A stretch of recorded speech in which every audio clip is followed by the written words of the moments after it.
నమస్తే అండి. నేను మీ జర్నలిస్ట్ పండరి. మొత్తానికి తెలంగాణ వ్యాప్తంగా ఇప్పుడు జరుగుతున్నటువంటి పెద్ద చర్చ ఏంటంటే రేపు జూన్ 2వ తారీఖు జరగబోయేటటువంటి తెలంగాణ అవతరణ దశాబ్ది ఉత్సవాలకు సంబంధించి ప్రస్తుతం మనం ఏదైతే ఉత్సవాలు జరిగే ప్లేస్ ఏదైతే ఉందో పెరేడ్ గ్రౌండ్ ప్రాంతంలో ఉన్నాం. ఆ పెరేడ్ గ్రౌండ్ సంబంధించి కూడా ఇప్పటికే ఏదైతే జూన్ 2న జరిగేటువంటి ఏదైతే రాష్ట్ర అవతరణ దశాబ్ది ఉత్సవాలకు సంబంధించి కూడా ఇక్కడ పెరేడ్స్ కూడా కొనసాగుతూ ఉన్నాయి. ఇప్పటికే పోలీస్ శాఖ నుంచి మొదలు పెట్టుకుంటే పలు శాఖలన్నీ కూడా ఇక్కడ ఎక్కడిదక్కడ కూడా ఆ రోజు జరగాల్సిన ఉత్సవాలకు సంబంధించి కూడా చేసే మాక్ డ్రిల్స్ కానీ లేకపోతే వాళ్ళు చేసేటువంటి కవాతుకు సంబంధించి కూడా ఇక్కడ రిహార్సల్స్ కొనసాగుతూ ఉంది. ఈ నేపథ్యంలో కూడా మొత్తం చూస్తూ ఉన్నాం మనం. ఏదైతే పెరేడ్ గ్రౌండ్స్ ప్రాంతం సంబంధించి కూడా గ్రౌండ్స్ అంతా కూడా రేపు ఉత్సవాలకు సంబంధించి కూడా పూర్తి స్థాయిలో సర్వసన్నద్ధం అవుతూ ఉంది. ఆ సన్నద్ధానికి సంబంధించి కూడా మనం కొన్ని విషయాలు కూడా కూలంకషంగా చర్చించుకునే అవకాశాలు అయితే మనకు ఖచ్చితంగా కనిపిస్తూ ఉన్నాయి. దీనికి సంబంధించి ఇప్పటికే ఏదైతే కాంగ్రెస్ సంబంధించినటువంటి సోనియా గాంధీని ఇక్కడ తీసుకొని వచ్చేసి సన్మానిస్తారు, లేకపోతే గవర్నమెంట్ అఫీషియల్గా ఈ యొక్క ప్రోగ్రామ్ నిర్వహిస్తున్న నేపథ్యంలో కూడా అన్ని శాఖలకు సంబంధించిన మాక్ డ్రిల్స్ నడిపిస్తూ ఉంది. అయితే మీకు ఇక్కడ ఒక విషయాన్ని మాత్రం మీకు స్పష్టంగా నేను చెప్పాల్సిన అవసరం ఎంతైనా ఉంటుంది. అంటే ఏంది అసలు అంటే ఈరోజు గత 2 రోజుల నుంచి కూడా సోషల్ మీడియాలో ఒక విపరీతమైనటువంటి ఒక ట్రోల్స్ నడుస్తూ ఉన్నాయి, విపరీతమైనటువంటి ఒక వార్తలు వినిపిస్తూ ఉన్నాం. ఏదైతే తెలంగాణ రాష్ట్ర అధికారిక చిహ్నానికి సంబంధించి కూడా తెలంగాణ చిహ్నంలో ఉన్నటువంటి ఏదైతే ఇప్పటి వరకు ఉన్నటువంటి 2 గుర్తులను మాత్రం తీసేస్తారని చెప్పేసి కూడా ప్రభుత్వం కూడా పూర్తి స్థాయిలో సన్నద్ధం అవుతూ ఉంది. దీనికి సంబంధించి కసరత్తులు చేస్తూ ఉందన్న వార్తల నేపథ్యంలో కూడా ఇక్కడ ప్రస్తుతం మనం పెరేడ్ గ్రౌండ్ కూడా ఎందుకు రావాల్సి వచ్చిందంటే మనకు ఒక విధంగా చెప్పాలంటే ఏదైతే ఒక నమూనా మాత్రం మనల్ని కొంచెం ఆకర్షిస్తున్న పరిస్థితి ఉంది. అదంతా ఒకసారి ప్రజలకు తెలవాలి. ఎందుకు అసలు ఒక విధంగా చెప్పాలంటే రాచరిక పోకడలు ఉన్నటువంటి కళాతోరణం అయితేనేది, లేకపోతే హైదరాబాద్లో ఉన్నటువంటి చార్మినార్ని అధికారిక చిహ్నం నుంచి తీసేస్తున్నటువంటి ఇదే కాంగ్రెస్ ప్రభుత్వం రేపు జరగబోయే జూన్ 2న ఏదైతే పెరేడ్ గ్రౌండ్స్ వేదికగా జరుగుతున్నటువంటి తెలంగాణ రాష్ట్ర అవతరణ దశాబ్ది వేడుకల్లో ఒక ప్రత్యేక ఆకర్షణగా మనం చూపెడుతుంది. ఏంటంటే కూడా ఒకసారి చూస్తే తెలంగాణ కళాతోరణం. అదే ఈ తెలంగాణ కళాతోరణమే ఈరోజు ఎవరి మెప్పు కోసం ఇక్కడ పెడతా ఉన్నారు. ఏదైతే అసలు వద్దు రాచరిక పాలనే వద్దు, తెలంగాణ రాష్ట్రం నుంచి కూడా ఈ యొక్క చిహ్నంలో నుంచి కూడా తెలంగాణ అధికారిక చిహ్నం నుంచి కూడా ఏదైతే ఈ రాష్ట్ర ప్రభుత్వానికి సంబంధించి కూడా రాష్ట్రం ఉన్న ముఖ్యమంత్రి కూడా ఒక కసరత్తులు చేస్తూ ఉన్నారు కొన్ని రోజుల నుంచి. ఈ యొక్క చిహ్నాలని ఇవి రాజరికాలకు సంబంధించి రాజరిక పోకడలు కాబట్టి ఈరోజు దాన్ని ఎందుకు చూపించాలి, దానికి అసలు ఎందుకు ఉంచాలి అని చెప్పేసి కూడా మనకు కొన్ని లీక్స్ ఇస్తున్న నేపథ్యం మనం చూస్తూ ఉన్నాం. ఆ లీక్స్ నేపథ్యంలో కూడా ఇప్పుడు కాకతీయ కళాతోరణం ఏదైతే ఈ దశాబ్ది ఉత్సవాలు జరుగుతున్నటువంటి పరేడ్ గ్రౌండ్ వద్ద ఎందుకు పెడుతున్నారనే దాని మీద కూడా కొంచెం చర్చ నడుస్తూ ఉంది. ఇటు ఏదైతే అధికారిక గీతం ఉందో ఆ గీతానికి సంబంధించిన దాంట్లో కూడా చార్మినార్ పేరును అలాగే కాకతీయ కళాతోరణం పేరును కూడా తీసేస్తాం అని చెప్పేసి కూడా ఒక వార్తలు అయితే మనకు మీడియాకు లీక్స్ ఇస్తున్న నేపథ్యంలో కూడా మరి ఎందుకు ఇంత జరుగుతున్నటువంటి ఈ నేపథ్యంలో ఈ దశాబ్ది ఉత్సవాల్లో ఎందుకు ఇక్కడ కాకతీయ కళాతోరణాన్ని పెట్టిండ్రు అనే దాని మీద చాలామందికి ఒక ప్రశ్న అయితే వినిపిస్తూ ఉంది. అంటే అధికార చిహ్నంలో అవసరం లేనటువంటి ఈ కాకతీయ కళాతోరణం ఇప్పుడు ఎందుకు ఇక్కడ దశాబ్ది ఉత్సవాల్లో మాత్రం ప్రత్యేక ఆకరణగా నిలుస్తుంది అనే దాని మీద మాత్రం కొంచెం ప్రజలందరూ కూడా ఒక కన్ఫ్యూజన్ వాతావరణం అయితే కనిపిస్తూ ఉంది. ఈ నేపథ్యాన్ని మనం ఒకసారి చూసుకుంటే అంటే ఒక క్లారిటీ లేదు, చేసే విషయంలో ఒక క్లారిటీ లేదు, చేయించే విషయంలో ఒక క్లారిటీ లేదు. ఇక్కడ తీసుకున్నటువంటి ఏదైతే తెలంగాణ దాని కల్చర్, దాని యొక్క సంస్కృతి సాంప్రదాయం ఇవన్నీ కూడా లేనియకుండా మొత్తం ఒక నియంతృత్వ ధోరణితో ఈరోజు ఈ ప్రభుత్వాలు ఏదైతే ఈ యొక్క అధికార చిహ్నాన్ని మారుస్తూ ఉన్నాయి, దాంట్లో ఉన్నటువంటి కాకతీయ కళాతోరణాన్ని మారుస్తూ ఉంది, ఇక్కడ ఉన్నటువంటి చార్మినార్ని మారుస్తూ ఉంది. ఈ చార్మినార్ ఇదంతా మార్చానా అని ఒకసారి మనం గట్టిగా గమనిస్తే మాత్రం రానున్న రోజుల్లో మాత్రం తెలంగాణ ప్రజానీకానికి ఇది ఇప్పుడు ఈ కళాతోరణం అనేది కూడా ఎట్లా అంటే ఒక కాకతీయుల రాజులకు సంబంధించి ఒక గృహంకి ఏదైతే లోపలికి వెళ్ళేందుకు ఒక ఏదైతే ముందస్తుగా ఉన్నటువంటి ఒక గోపురం టైప్లో కూడా వరంగల్కి వెళ్ళే టైప్లో ఉంటుంది. ఇటు చార్మినార్ అనేది కూడా వాళ్ళు ఎప్పుడో ఒక ప్లేగ్కు సంబంధించిన రోగానికి వచ్చిన తర్వాత కట్టినటువంటి చార్మినార్ మీద ఈ రాచరిక పోకడలు ఎందుకు, ఈ పోకడలు అయిపోయిన తర్వాత ఒక భిన్న ధోరణులు ఎందుకు, దీన్ని ఎందుకు మార్చాల్సి వస్తుంది, మళ్ళీ ఇప్పుడు ఇక్కడ దశాబ్ది ఉత్సవాలలో ఎందుకు మళ్ళీ కాకతీయ కళాతోరణం పెట్టాల్సి వచ్చింది. దీని మీద ఇప్పుడు మనకు చాలామంది చర్చ నడుస్తూ ఉంది. చాలామంది కూడా అదే చూస్తూ ఉన్నారు. అసలు ఏం జరుగుతుంది ఇక్కడ తెలంగాణ రాష్ట్రంలో, ఎందుకు ఇలా చిహ్నాలు మార్పిడిలు లేకపోతే అధికార పాటల మార్పుడు వల్ల ఏమొస్తుంది ప్రజానీకానికి, ఆ ప్రజానీకానికి అస్తిత్వానికి సంబంధించి 10 ఏళ్ల పాటు సాఫీగా నడుస్తున్నటువంటి వ్యవస్థ మళ్ళీ ఈరోజు కొత్త చిహ్నాలు తెలంగాణ స్టేట్ నుంచి టీజీగా మారవడాలు, ఆ తర్వాత కొన్ని పేర్లు మారవడాలు, తర్వాత తెలంగాణ తల్లి విగ్రహాలు మారవడాలు, ఇట్లాంటి ఒక తుక్లక్ నిర్ణయాలు చేస్తున్నారని చెప్పేసి కూడా ఒక ప్రజానీకం అయితే సోషల్ మీడియా అనేది విపరీతంగా మాట్లాడుకుంటున్న మాట అయితే వాస్తవం. ఈ నేపథ్యంలో ఇక్కడ పరేడ్ గ్రౌండ్ సంబంధించి నేను చూస్తున్న ఎట్లా అంటే అసలు అధికారిక చిహ్నంలో నుంచే ఈరోజు కళాతోరణాన్ని తీసేసినటువంటి ఈ ప్రభుత్వం ఇక్కడ ఎందుకు పెట్టబోతుంది? ఎవరి మెప్పు కోసం?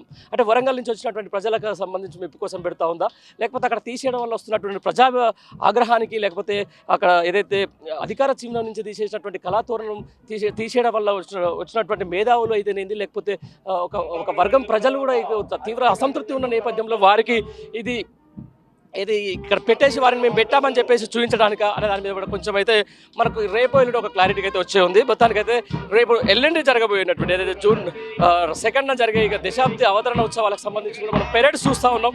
ఇటు పోలీస్ శాఖ సంబంధించి, లేకపోతే అన్ని శాఖలతో సమన్వయంతో ఒకసారి మాక్ డ్రిల్ నిర్వహిస్తూ ఉన్నారు. ఆ పెరేడ్ ఒకసారి ఎట్లా ఉంటుంది, ఎట్లా చేయబోతుందని చెప్పేసి కూడా ముందస్తు నుంచి ఈ రోజు నుంచే ప్రారంభించారు. చూడొచ్చు, ఒక పోలీస్ శాఖ రాచకొండ పోలీస్ కమ్యూనిటీకి సంబంధించిన కూడా మహిళా కానిస్టేబుల్తో జరుగుతున్నటువంటి ఒక పెరేడ్ కూడా ఇక్కడ ఆకర్షణగా నిలివే అవకాశం అయితే ఖచ్చితంగా కనిపిస్తూ ఉంది. దాదాపు 200 నుంచి 300 పోలీసుల మధ్య ఈ కవాతు జరుగుతూ ఉంది. ఈ కవాతుకు సంబంధించి కూడా రేపు రిహార్సల్కే ఉంటుందని చెప్పేసి కూడా మనకు ఒక స్పష్టంగా తెలుస్తూ ఉంది. దీంతో పాటు అంటే బేసికల్గా మనం అసలు విషయానికి వస్తే మాత్రం ఏదైతే ఈ కాకతీయ కళాతోరణం అనేది ఇక్కడ ఎందుకు పెట్టాల్సి వచ్చింది అంటే దాని మీద ఇప్పుడు చర్చ, సోషల్ మీడియాలో అదే చర్చ.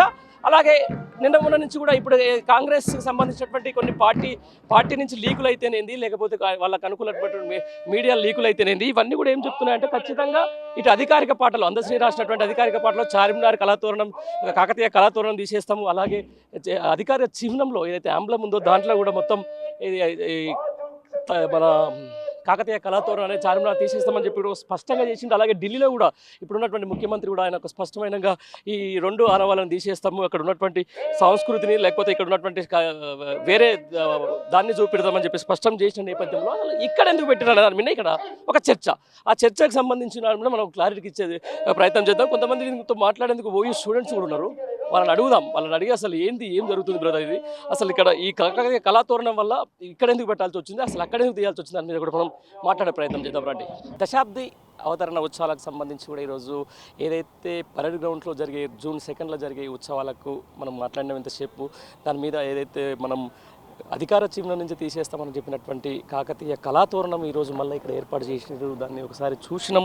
ఆ చూసిన నేపథ్యంలో అసలు ఏమనుకుంటున్నారు నిజంగా, అసలు అక్కడ చిహ్నం నుంచి ఎందుకు తొలగించాల్సి వచ్చింది, లేకపోతే ఇక్కడ పరేడ్ గ్రౌండ్స్లో ఎందుకు పెట్టాల్సి వచ్చింది మేము మాట్లాడేందుకు కొంతమంది మన ఓయూ స్టూడెంట్స్ కూడా మనతో ఉన్నారు.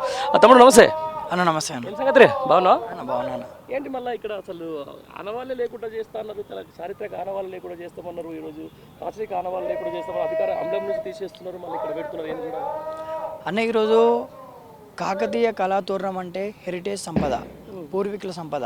అలాంటి సంపదను రాష్ట్ర ప్రభుత్వం కాపాడాలి. రాష్ట్ర ప్రభుత్వం కానీ ఈ ప్లేస్లో ఎవరున్నా సరే కానీ ఈ సంపదన అనేది కాపాడాలి. అంటే హెరిటేజ్ సంపదను ఎవరైనా సరే కానీ కాపాడాలన్న. అంటే ఈ కాపాడే ప్రయత్నంలో ఏం జరుగుతుందంటే దీన్ని అణచివేయాలి. కాకతీయులు ఒక కళ వైభవాన్ని, లేకపోతే కాకతీయ ఒక చిహ్నాన్ని అణచివేయాలనే ప్రయత్నం ఈ ప్రభుత్వం అనేది మన కాంగ్రెస్ ప్రభుత్వమే చేస్తుందన్న. అంటే ఇక్కడ మనం చూసుకోవచ్చు అన్న, కాకతీయులు అంటే ఓరుగల్కు ప్రతిరూపం. ఈరోజు రాచరిక పాలన, ఈరోజు ఈ చిహ్నాలు అనేటివి రాచరికం అంటున్నారు, కానీ ఈరోజు చిహ్నాలు అనేటివి రాచరికం కాదు. తెలంగాణ సంస్కృతికి, తెలంగాణ సాంస్కృతిక వైభవానికి చిహ్నాలు, వెలకట్టలేని తెలంగాణ సంపదకు ఈరోజు చిహ్నాలు, తెలంగాణ సిరి సంపదలకు ఈరోజు కాకతీయ తోరణం అనేది చిహ్నం అన్న. ఈరోజు మనం చూసుకున్నట్టయితే ఈరోజు రాష్ట్ర వ్యాప్తంగా కాకతీయ కళాతోరణానికి ఒక ఉన్నతమైన, అంటే కాకతీయ కళాతోరణం అంటే అందరు గుర్తొచ్చేది ఓరుగల్ అనేది కాకతీయ కళాతోరణం. తెలంగాణ అంటే కాకతీయ కళాతోరణం. ఈరోజు మనం కాకతీయ కళాతోరణం లేని ఓరుగల్లును చూడలేము, ఓరుగల్లు లేని తెలంగాణను చూడలేము. అంటే దీనికి కంప్లీట్గా పూర్తిగా తెలంగాణలో కాకతీయుల ఆనవాళ్ళు కానీ, లేకపోతే కేసీఆర్ గారి ప్రభుత్వంలో ఏదైతే చిహ్నాలను కేసీఆర్ ప్రభుత్వం ముందు పెట్టిందో ఆ చిహ్నాలను మొత్తానికి లేకుండా చేసే ప్రభుత్వం ఈరోజు కాంగ్రెస్ ప్రభుత్వం చేస్తుంది. అంటే ఈ చిహ్నాల ప్లేస్లో ఈ ప్రయత్నం మీకుంటే విరమించుకోండి వెంటనే. ఎందుకంటే తెలంగాణ ప్రజలు ఆత్మగౌరవానికి లోబడి ఉంటారు. ఆత్మగౌరవం ఒక్కసారి తెలంగాణ ప్రజల ఆత్మగౌరవం కనుక వాళ్ళ ఆత్మగౌరవం పోతుందని తెలిసి తెలంగాణ ప్రజలు ఎంత ఆగ్రహానికైనా గురవుతారు. రాబోయే రోజుల్లో ఈ చిహ్నాల మీద తెలంగాణ ప్రజలు ఖచ్చితంగా పోరాటం చేస్తారు. నేను అదే అంటున్నా, అంటే బేసికల్గా ఎందుకు చిహ్నం మీదనే అది ఉండకూడదు, అక్కడ తీసేసే ప్రయత్నం చేస్తూ ఉన్నారు, ఇక్కడ ఎందుకు మళ్ళీ పెడతా అంటే ఎవరి మెప్పు కోసం అంటున్నా నేను. అంటే ఎవరి మెప్పు కోసం అంటే కేవలం సోనియా గాంధీ, రాహుల్ గాంధీ, ఇందిరాగాంధీ గారి మెప్పు కోసం. ఎందుకంటే సోనియా గాంధీ, రాహుల్ గాంధీ, సోనియా గాంధీ వీర మెప్పు కోసం మాత్రమే ఈ చిహ్నం ఇక్కడ పెట్టడం జరిగింది. ఈరోజు ప్రపంచవ్యాప్తంగా ఉన్న పర్యాటకులు ఈరోజు కాకతీయ వరంగల్కి వచ్చి ఓరుగల్లు కోటకు వచ్చి ఈరోజు కాకతీయ కళాతోరణం ఒక గొప్పతనాన్ని ఒక ఔన్నత్యాన్ని తెలుసుకునే ప్రయత్నం జరుగుతుంది. ఈరోజు ఈ కళాతోరణం ఈరోజు కొందరు అంటున్నారు చాకల ఐలమ్మ కాకతీయులకు వ్యతిరేకంగా పోరాటం చేస్తున్నట్టు. చాకల ఐలమ్మ పోరాటం చేసింది రెడ్డి దొరలకు వ్యతిరేకంగా, పటీలకు వ్యతిరేకంగా ఈరోజు చాకల ఐలమ్మ పోరాటం చేసింది. కానీ ఈరోజు కాకతీయ కళావైభవాన్ని కాకతీయ తోరణానికి వ్యతిరేకంగా చేయలే. ఈరోజు కాకతీయ తోరణం అంటే కాకతీయ పరిపాలన గురించి చెప్తుంది, కాకతీయుల ఒక ఔన్నత్యాన్ని గురించి చెప్తుంది. ఈరోజు కాకతీయుల ఒక గొప్పదనాన్ని కాకతీయుల ఒక పరిపాలన గురించి కాకతీయ చిహ్నం అనేది చెప్తుంది. ఎందుకు ఈరోజు రాజకీయంగా కేవలం రాజకీయ నాయకుల ముద్రలను తీసేయాలనే భాగంగా కక్షతోని ఈరోజు చిహ్నాల మీద ఈరోజు ఏదైతే కాకతీయ చిహ్నం కానీ లేకుంటే మన చార్మినార్ కానీ ఇలాంటి తెలంగాణ రాష్ట్రంలో ఏదైతే కేసీఆర్ గారి ప్రభుత్వంలో ఉన్నటువంటి చిహ్నాల మీద ఈరోజు కక్ష సాధింపు చర్యలు తీసుకోవడం జరుగుతుందన్న. ఇదే అంటాను మొత్తం నిన్న నుంచి అందశ్రీకి సంబంధించిన పాట దాని మీద ఒక చర్చ నడుస్తూ ఉంది. అక్కడ కూడా అసలు చార్మినారు లేకపోతే కాకతీయ కళాతోరణం తీసేయాలని చెప్పేసి, ఆ తర్వాత ఇప్పుడు అధికార జీవనం నుంచి కూడా తీసేయాలి. ఎందుకు ఇంత కక్ష ఈ ముఖ్యమంత్రికి? ఈరోజు భారతదేశంలో తెలంగాణ ఆనవాళ్ళు తీసేయాలి, ఉమ్మడి ఆంధ్రప్రదేశ్ వైభవాన్ని తీసుకురావాలి. భారతదేశంలో గుర్తుపెట్టుకోండి అందరు తెలంగాణ ప్రజలారా, ఈరోజు కాకతీయ చిహ్నం కానీ, ఈరోజు మన జయ జయ తెలంగాణ పాట కానీ, లేకుంటే ఈరోజు చార్మినార్ కానీ ఈ వైభవాన్ని ఈ చిహ్నాలను తీసే ప్రయత్నం ఎందుకు జరుగుతుందంటే, మనం ఏదైతే తెలంగాణ రాష్ట్రాన్ని సాధించుకున్నామో, ఏదైతే తెలంగాణ ఉద్యమాన్ని ఆంధ్ర నాయకులకు వ్యతిరేకంగా ఏదైతే తెలంగాణ ఉద్యమాన్ని మొదలుపెట్టినామో ఈ చిహ్నాలను ముందు పెట్టి ఇలాంటి ప్రతికలను ఇలాంటి ప్రపంచ పర్యాటకులు వచ్చి చూసే చిహ్నాలను ముందు పెట్టి మనం ఈరోజు ఉద్యమం అనేది నడపడం జరిగింది. కానీ ఈరోజు భారతదేశంలో తెలంగాణ అనే చరిత్రను, భారతదేశంలో తెలంగాణ అనే ముద్రను, భారతదేశం నుండి తెలంగాణను విడిదేయాలని వేరు చేసే ప్రయత్నం జరుగుతుంది. భారతదేశం నుండి తెలంగాణ ఔన్నత్యాన్ని, తెలంగాణ గొప్పదనాన్ని చెడిపేయాలనే ప్రయత్నం జరుగుతుంది. ఈరోజు ఉమ్మడి ఆంధ్రప్రదేశ్ వైభవాన్ని తీసుకొచ్చే ప్రయత్నంలో ఏదో కాంగ్రెస్ ప్రభుత్వం ఉంది. ఈరోజు ఈ లెక్క చూసుకుంటే ఏం చేస్తారు? ఇప్పుడు ఎంబ్లమ్స్లో హైటెక్ సిటీని పెడతారా? హైటెక్ సిటీని పెడతారా ఏమన్నా? ఎంబ్లంలో ఈరోజు ఈ చిహ్నాల ప్లేస్లో సోనియా గాంధీని పెట్టే ఈరోజు ఏదైతే బలిదేవత అన్నాడు, 106 బలిదేవత అన్నాడు, సోనియా గాంధీ లేదా రాహుల్ గాంధీ లేకుంటే మన మేనకా గాంధీ వీళ్ళ ఫోటోలు పెట్టే ప్రయత్నం కూడా జరిగే ప్రయత్నం ఉందన్న ఈరోజు తెలంగాణ రాష్ట్రంలో. ఇదే అంటున్నా మొత్తానికి మేధావి వర్గం ఏదైతే తెలంగాణ ఐక్య వేదికని కొట్లాడినటువంటి గద్దర్ అయితేనేంది, లేకపోతే ఈరోజు పాశం యాదగిరి అయితేనేంది, తెలంగాణ ద్రోహులు చేస్తున్నటువంటి ఈ యొక్క తెలంగాణ ఏమంటారు ఆవిర్భావానికి సంబంధించినటువంటి దశాబ్ది ఉత్సవాలకు మేము హాజరు కామని చెప్పేసి బహిరంగంగానే నిన్న ఒక సోషల్ మీడియాలో వైరల్ అవుతుంది. దీన్ని ఎట్లా చూస్తామే అన్న? ఈరోజు ముఖ్యమంత్రి రేవంత్ రెడ్డి గారు కానీ లేకపోతే కాంగ్రెస్ ప్రభుత్వం కానీ ఈరోజు ప్రజలకు ఏం సూచన ఇస్తుందంటే, తొలి దశ మలి దశ తుది దశ ఉద్యమం రాబోతుంది తెలంగాణ రాష్ట్రంలో. తొలి దశ మలి దశ, తొలి దశ ఉద్యమం జరిగింది, మలి దశ ఉద్యమం జరిగింది, తెలంగాణ రాష్ట్రాన్ని సాధించుకున్నాం మనం. ఈరోజు ముఖ్యమంత్రి రేవంత్ రెడ్డి గారు ఈ చిహ్నాలను కానీ లేకపోతే జయ జయ తెలంగాణ పాటలను కానీ లేకుంటే మన తెలంగాణ గొప్పదనాన్ని కానీ మన చెడిపేసే ప్రయత్నంలో వచ్చే ఉద్యమమే తుది దశ ఉద్యమం రాబోతుందని ఈరోజు ముఖ్యమంత్రి రేవంత్ రెడ్డి గారు కానీ కాంగ్రెస్ ప్రభుత్వం కానీ ప్రజలకు చెప్తుంది, ప్రజలకు సూచన వస్తుంది. మరో ఉద్యమం తెలంగాణలో రాబోతుందని. అస్తిత్వ పోరాటమా లేకపోతే ఆత్మగౌరవ పోరాటమా? ఆత్మగౌరవ పోరాటం, అస్తిత్వ పోరాటం, ఈరోజు చిహ్నాల పోరాటం, ఈరోజు తెలంగాణ ఔన్నత్య పోరాటం రాబోతుందన్న. దీన్నే తుది దశ ఉద్యమం అని ఈరోజు తెలంగాణ ప్రజలకు నేను చెప్తున్నా. తెలంగాణ ప్రజలారా, తెలంగాణ విద్యార్థి నిరుద్యోగులారా, సబ్బండ వర్గాలారా, తుది దశ ఉద్యమానికి సిద్ధంగా అండి. కాంగ్రెస్ ప్రభుత్వం మనకు సూచన చేస్తుంది, మరో ఉద్యమం రాబోతుంది, మరో ఉద్యమానికి రెడీగా అండి. ఈరోజు కాంగ్రెస్ ప్రభుత్వం ముఖ్యమంత్రి రేవంత్ రెడ్డి గారు మన ఆత్మగౌరవం మీద దెబ్బ కొడుతున్నాడు, మన అస్తిత్వం మీద దెబ్బ కొడుతున్నాడు. కాకతీయ చిహ్నాల మీద ఈరోజు రాజకీయ కుట్రలో భాగంగా చిహ్నాల మీద కక్ష సాధింపు చర్యలు జరుగుతుంది అని నేను తెలియజేస్తున్నాను. ఓకే, దీంతో పాటు తమ్ముడు మొత్తానికి రేపు జూన్ 2కు నేను కూడా చాలా ఈగర్లీ వెయిట్ చేస్తున్నాను. సీరియస్లీ అంటే ఒక తెలంగాణ రాష్ట్రం అభివృద్ధి ఎంత సాధించిందని చూపించాలా. ఈ 10 ఏళ్లలో ఏం చేసినామనేది చూపించాలా. ఈ 10 ఏళ్లలో హైదరాబాద్ ఎందుకు కొట్లాడి తెలంగాణ తెచ్చుకున్నామో, ఆ తెచ్చుకున్న తెలంగాణ ఈరోజు ఏడ ఉందని చెప్పేసి చూపించాలా. ఇవన్నీ ఏం చూపించినా కేసీఆర్ కనపడతా ఉంటాడు. మరి ఏం చూపిస్తారు అన్న? ఈరోజు వాళ్ళు చూపించడానికి ఏం లేదు. కేవలం ఈరోజు సోనియా గాంధీని గెస్టుగా ఇన్వైట్ చేసి ఇంత పెద్ద సభ ప్రాంగణంలో సోనియా గాంధీ గారికి ఏదైతే ముఖ్యమంత్రి రేవంత్ రెడ్డి గారు ఏదైతే కాంగ్రెస్ పార్టీ నాయకులు కానీ ముఖ్యమంత్రి రేవంత్ రెడ్డి గారి బలిదేవత అన్న సోనియా గాంధీ గారిని ఈరోజు పరేడ్ గ్రౌండ్స్కో ఈరోజు కాంగ్రెస్ కార్యకర్తల మధ్య నుండి తీసుకొచ్చి జేజేలు కొట్టించడమే ఈరోజు ముఖ్యమంత్రి గారు రేవంత్ రెడ్డి గారు పెట్టుకున్న ముఖ్య ఉద్దేశం. ఈరోజు జూన్ 2వ తారీఖున ఇదే ప్రాంగణంలో ఇదే గ్రౌండ్స్లో నువ్వు మీటింగ్ పెడుతున్నావు కదా, జూన్ 2లా పెద్ద పెద్ద వ్యక్తులు వ్యక్తులను ఈరోజు సోనియా గాంధీ లాంటి బలిదేవత మీరన్న బలిదేవత లాంటి వ్యక్తులను ఈరోజు మీరు ఇన్వైట్ చేస్తున్నారు అంటే ఏం చెప్పదలుచుకుంటున్నారు మేడం? అంటే మీరు సోనియా గాంధీకి ఈరోజు రేవంత్ రెడ్డి గారు ఏం చెప్తారంటే జూన్ 2వ తారీఖున మేడం మీ మెడలు వంచి కాంగ్రెస్ ప్రభుత్వం సెంట్రల్లో కాంగ్రెస్ ప్రభుత్వం మెడలు ముఖ్యంగా మీ మెడలు వంచి కేసీఆర్ ఏదైతే తెలంగాణ రాష్ట్రాన్ని సాధించిండో అది జూన్ 2వ తారీఖే మేడం. ఇక్కడ మనం సభ పెట్టుకున్నది కూడా అందుకే మేడం అని రేవంత్ రెడ్డి గారు సోనియా గాంధీకి చెప్పబోయేది అదే, సోనియా గాంధీ గారు కూడా చెప్పబోయేది అదే. కరెక్టే అంటున్నాను. ఇప్పుడు ఆయన ఏమంటాడు, అసలు తెలంగాణ తెచ్చింది కాంగ్రెసే, ఇచ్చింది కాంగ్రెసే అంటారు. తెలంగాణ ఎవడు ఇవ్వలే. తెలంగాణ ప్రజల అస్తిత్వం మీద దెబ్బ కొడితే, తెలంగాణ ఆత్మగౌరవం మీద దెబ్బ కొడితే ఈరోజు కేసీఆర్ గారు, ఈరోజు మన మాజీ ముఖ్యమంత్రి వర్యులు మచ్చలేని నాయకుడు ఈరోజు కేసీఆర్ గారు ముందుకొచ్చి సబ్బండ వర్గాలను ఏకం చేసి ఈరోజు ఢిల్లీ నాయకుల మీద, కాంగ్రెస్ నాయకుల మీద, ఈరోజు ఆంధ్ర పెత్తందారుల మీద పోరాటం చేసి వాళ్ళ మెడలు వంచి ఢిల్లీలో ఉన్న సోనియా గాంధీ లాంటి నాయకుల మెడలు వంచి ఈరోజు తెలంగాణ తీసుకురావడం జరిగింది. అంతేగాని ఎవడో ఇవ్వలే. ఈరోజు తెలంగాణ ఎవడో ఇచ్చిన భిక్షం కాదు. తెలంగాణ రాష్ట్ర ప్రజల రక్తపు చుక్క, తెలంగాణ ఉస్మాన్ యూనివర్సిటీ విద్యార్థుల రక్తపు చుక్కలు లాఠీ దెబ్బల కారణంగానే ఈరోజు తెలంగాణ సాధించుకోవడం జరిగింది. ఏం చేస్తుంటామే మరి మీరు తెలంగాణ ఉద్యమానికి సంబంధించి ఓయూ క్యాంపస్ నుంచి వచ్చినారు, 10 ఏళ్ల పాటు ఉన్నారు. రేపు 2వ తారీఖు మరి ఇక్కడ ఏమైనా కొత్తగా కార్యక్రమాలు చేస్తూ ఉన్నారా? అన్న కార్యక్రమాలంటే ఈరోజు ఆ రోజు 10 సంవత్సరాల గొప్పదనాన్ని గురించి, పాత బీఆర్ఎస్ ప్రభుత్వంలో 10 సంవత్సరాల ఔన్నత్యాన్ని గురించి, కాకతీయ చిహ్నం గురించి, చార్మినార్ గురించి, లేకుంటే తెలంగాణ రాష్ట్రంలో జరిగిన అభివృద్ధి గురించి మాత్రమే జూన్ 2న అధికారికంగా మాట్లాడాలి. కానీ రాజకీయం గురించి బలిదేవత అయినటువంటి సోనియా గాంధీ గారిని పరేడ్ గ్రౌండ్స్కి పిలిపించి రాజకీయ నాటకాలు ఆడితే ఊరుకునే ప్రసక్తే లేదన్న.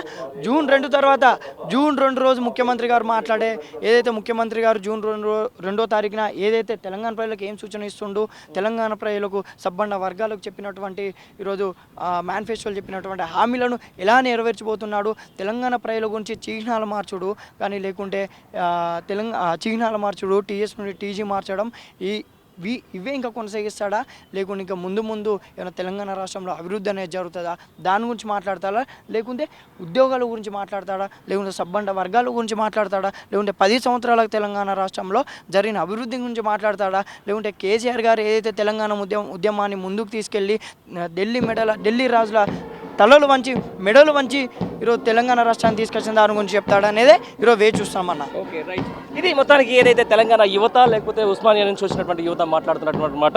అయితే రేపు 2వ తారీఖు పెరేడ్ గ్రౌండ్స్లో జరిగే అంటే ఒక సినిమా టైప్లో ఉంటుంది ఇక్కడ. అంటే దశాబ్ది ఉత్సవాలకు సంబంధించి 10 ఏళ్ల పాటు ఈరోజు తెలంగాణ రాష్ట్రం దేశంలోని అగ్ర రాష్ట్రంగా ఉన్న నేపథ్యాన్ని మనం ఒకసారి చూసుకుంటే, ఒకటే రోజు ఏదో తూతూ మంత్రంగా ఉత్సవాల పేరిట అని చెప్పేసుకొని వాళ్ళు ఏదో పాట రాసేసి లేకపోతే ఎంబ్లమ్ రిలీజ్ చేసుకొని అక్కడి నుంచి వస్తున్నటువంటి ఈ బలిదేవత అని చెప్పుకున్నట్టు ఈ ముఖ్యమంత్రి చెప్పినటువంటి సోనియా గాంధీకి 2 సన్మానాలు చేసేసిన తర్వాతనే ఇది కంప్లీట్ చేసుకునే ప్రయత్నంలో ఉన్నది ప్రభుత్వం అని చెప్పేసి కూడా మనకు స్పష్టంగా తెలుస్తున్న నేపథ్యానికి ఒకసారి చూస్తే ప్రజలు కూడా అనుకోవాలి ఖచ్చితంగా తెలంగాణ ఇచ్చిన సోనియా గాంధీ దేవత అయితే ఈరోజు దేశానికి స్వతంత్రం ఇచ్చినటువంటి బ్రిటిష్ రాణి ఎలిజబెత్ రాణి కూడా గొప్పదే. అది పోరాటం చేసినటువంటి గాంధీని ఎవరు మరి ఇదన్నిటి కూడా సమాధానం చెప్పాల్సి వస్తుంది. ఇప్పుడు ఇచ్చిన వాళ్ళే ఇంత గొప్ప చెప్పి వాళ్ళకి సన్మానం చేస్తే మరి తెచ్చిన వాళ్ళకి ఏం చేస్తుంది ఈ ప్రభుత్వం? తెచ్చిన వాళ్ళ ఆనవాళ్ళకి సంబంధించి ఏం చేస్తుంది? తెచ్చిన వాళ్ళ పోరాటాలకు ఏం చేస్తుంది? కొట్లాడినటువంటి ఉద్యమకారులకు ఏం చేస్తుంది? ఈరోజు మేధావి వర్గం తర్వాత బ్యూరోక్రాట్స్ వీళ్ళందరూ ఆ రోజు తెలంగాణ ఉద్యమంలో ఉన్నారు, వాళ్ళందరికీ ఏ విధంగా సత్కారం చేస్తుంది అనే దాని మీద కూడా కొంచెం అందరికీ కూడా ప్రశ్న అయితే ఉంది. ఈ ప్రశ్నకు మనకు ఖచ్చితంగా సమాధానం దొరకాలంటే జూన్ 2 వరకే దొరుకుతుంది. దీనికి సంబంధించిన దాంట్లో కూడా ఏదైతే జూన్ 2న చాలా అంటే ప్రశ్నలకు మనకు సమాధానాలు దొరుకుతూ ఉంటాయి. ఎంబ్లమ్స్లో ఏముంటాయి, ఏం పోతాయి, రాష్ట్ర గీతంలో ఏముంటాయి, ఏం పోతాయి అన్ని అంశాలు కూడా రేపు మనకు ఒకసారిగా క్లుప్తంగా వచ్చే అవకాశం ఉంది. దీనికి సంబంధించిన దాని మీద అయితే జూన్ 2 వరకు జరిగే ఏదైతే తెలంగాణ అవతరణ దశాబ్ది ఉత్సవాలకు సంబంధించి మాత్రం ఈ ప్రభుత్వం చేస్తున్నటువంటి అంటే కొన్ని తుగ్లక్ చర్యల వల్ల ఖచ్చితంగా మరోసారి ప్రజల్లో కానీ ప్రజల మధ్య కానీ ఆ విశ్వాసం మాత్రం కోల్పోయే అవకాశం అయితే స్పష్టంగా ఉన్నట్టుగా మనకు తెలుస్తూ ఉంది. కెమెరా పర్సన్ కిరణ్తో కలిసి పండరి పెరేడ్ గ్రౌండ్ నుంచి థ్యాంక్ యూ.